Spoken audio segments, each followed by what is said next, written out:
my name's Caitlin. I'm a student respiratory therapist. What's your name? My name's Kushi. All right. Do you know why we're here today? I need some help with my asthma. Yeah, I heard you're struggling to take control of your asthma. Yeah. So I'm going to teach you some tools today. We're going to look over an asthma diary and an asthma action plan, and it's going to help you take control of your asthma by tracking some things, and me and your healthcare provider can look over them and make sure you're on the right track. Is that okay? That's great. Perfect. So the first thing we're going to go over is the asthma diary. It looks like this. There's a area where you're going to put the month, so you're going to do these every month. There's an area for your name. There's an area to put your doctor and your doctor's phone number. So the first one is symptoms, and they include things like cough, chest tightness, shortness of breath, wheezing, and then a bunch more. And then depending on your severity, so you're going to put 1 if you're feeling mild that day, a 2 if they're moderate, and then a 3 if you're feeling really severe symptoms, and if they're severe, you might want to go to the hospital. Okay, so then in here you would put each number down, ranking them. Okay, does that make sense? Yeah.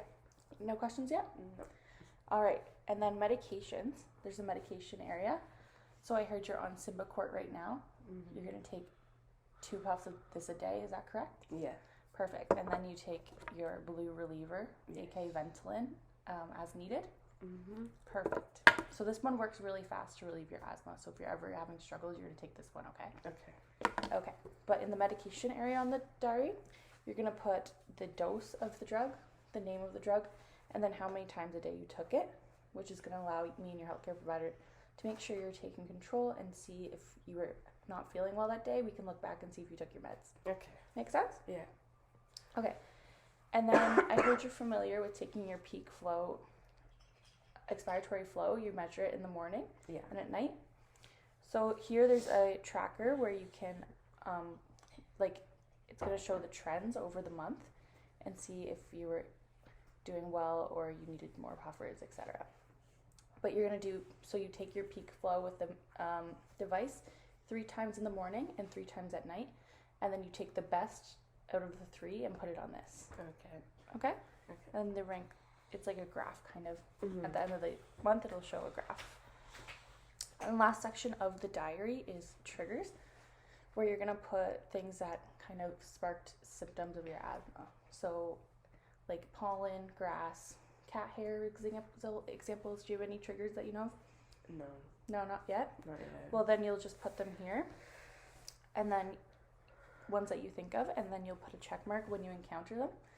So me and your healthcare provider can look back and say, oh, she had symptoms this day, maybe because of the cat hair. Okay. Make sense? Makes sense. All right. And I think that's all for the diary. So we'll move on to the action plan. So for the asthma action plan, this is going to help you follow, there's different zones, and there's instructions in each zone. Okay.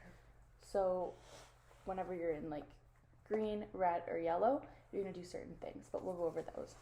Okay? Okay. But first off, we're going to put your name, an emergency contact, a healthcare provider, a phone number for each of those, and then also the date, and then your personal best peak flow that you measure. You're going to put it up here, which is going to be a reference for later. Okay. So the first zone is the green zone, which is where we want to be. That means that you're in control of your asthma. So basically, to be in the green zone, you have to have all of the following. So you only need your blue puffer. Okay. No more than 2 times a week. You have symptoms of daytime cough, wheezing, shortness of breath, or chest tightness less than 2 times a week. And you could also do normal physical activities without being short of breath or having asthma feelings. As well as your peak expiratory flow that you measure is going to be between 80 and 100% of your best.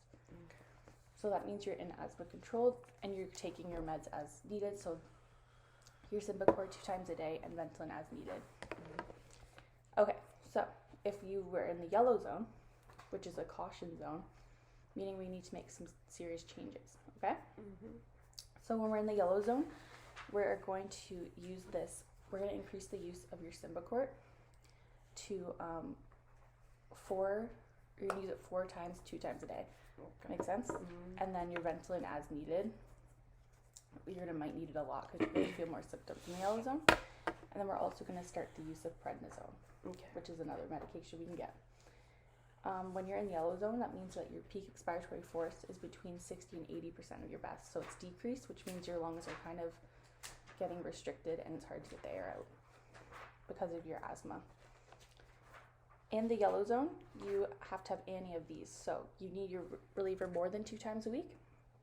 Your symptoms have you have them more than 2 times a week. Mm-hmm. And your asthma symptoms at night or in the early morning more than once a week. Okay. All right. And we went over, so max up to 8 puffs of this.